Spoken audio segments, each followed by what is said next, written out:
Le terre magre sono dei terreni ghiaiosi di origine alluvionale e li troviamo sull'alta pianura friulana, a cavallo fra le province di Udine e Pordenone. Nei secoli i fiumi, il Cellino e il Meduna e il Tagliamento, i tre fiumi più importanti del Friuli, hanno portato giù queste ghiaie, questi sassi e sono formate queste pianure molto fertili e difficili nello stesso tempo. I magredi, le terre magre, ci potrebbero far pensare ad un terreno poco generoso. Invece proprio questa particolarità dà un valore aggiunto ai vini che si producono in queste zone. Questi sassi conferiscono ai vini profumi e mineralità, quindi sono veramente vini freschi, floreali, fruttati. Ho avuto proprio modo di vedere questi ciottoli, questi sassi e vedere proprio la particolarità di questo terreno.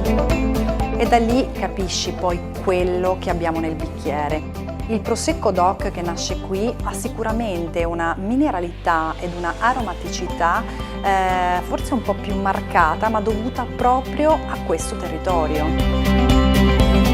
Il Prosecco sta vivendo un momento eccezionale, un momento d'oro della viticoltura e dell'enologia in Italia, e grazie a questo ha fatto nascere delle aziende importanti perché questo prodotto è richiesto un po' in tutto il mondo.